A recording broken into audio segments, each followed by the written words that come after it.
Brad Stevens has a suggestion for his banged-up Boston Celtics roster as they brace for LeBron James and the Cleveland Cavaliers.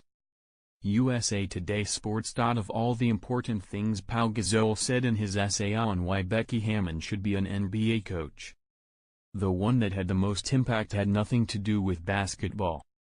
It wasn't even about Hammon, really.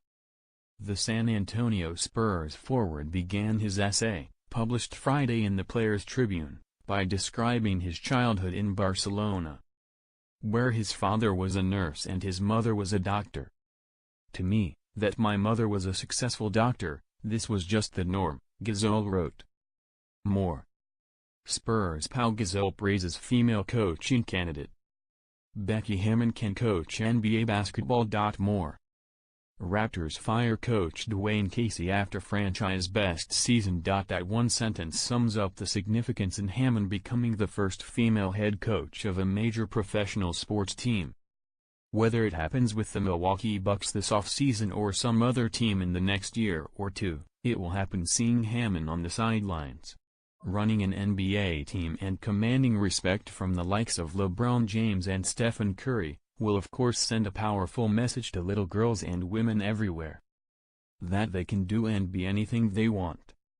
That it is their skills, talent and ability, not their gender, that matter. But as important as that message is for women, it's equally if not even more important for men.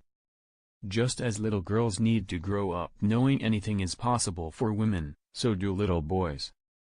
This was just the norm. As any woman who has worked in a male-dominated industry can tell you. The way to progress, the way to equality, is through normalcy. When women show up, day after day, and do their job as well as the next person, their gender eventually becomes irrelevant.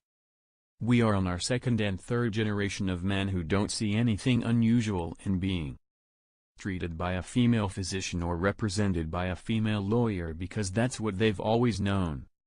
When I'm asked about being a female sports writer, I often say the job has gotten easier because most athletes now have been covered by women since high school, and grew up watching Pam Oliver, Rachel Nichols and Doris Burke on TV. We are no longer considered anomalies.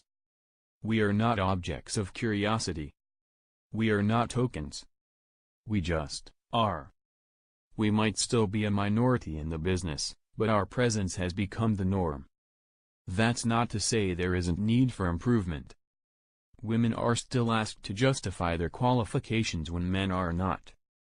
The number of women in corporate boardrooms, laboratories, Silicon Valley and, yes, major professional sports, remains woefully small. And the #MeToo movement has been a sobering and infuriating reminder of the ugliness that results when there is an imbalance of power, ignorance of privilege and lack of respect. Hammon being hired won't fix all of that. But by doing her job, and doing it well, she shows women and men alike what is possible. What should be the norm? The argument that I see most often is thankfully the one that's easiest to disprove. It's this idea that, at the absolute highest level of basketball, a woman isn't capable of coaching men. Yeah, female coaches are fine coaching women's college basketball, or the WNBA, the argument goes, but the NBA? The NBA is different, Gasol wrote. First, I've just gotta tell you. If you're making that argument to anyone who's actually played any high-level basketball, you're going to seem really ignorant. That reaction is similar to what Major League Baseball players said when Jessica Mendoza joined ESPN's Sunday Night Baseball as an analyst. Among athletes, game recognizes game. Hammon has spent 4 years working for arguably the smartest coach in the NBA, and she led the Spurs to the Las Vegas Summer League Championship in 2015. She'll be an NBA head coach not because she's a woman or the league wants to make a point, but because she's good. Damn good. Whenever Hammon does walk onto the court as a head coach, she will trample a barrier in the minds of both women and men. No longer will anyone be able to say women can't coach a major professional sports team because there will always be one who did. And eventually, whether it takes 2 years or 200, that it was ever a question will be recognized for the nonsense it is. Because, as Pau Gasol put it so eloquently, this was just the norm. Follow USA Today sports columnist Nancy Armour on Twitter @NARMOR.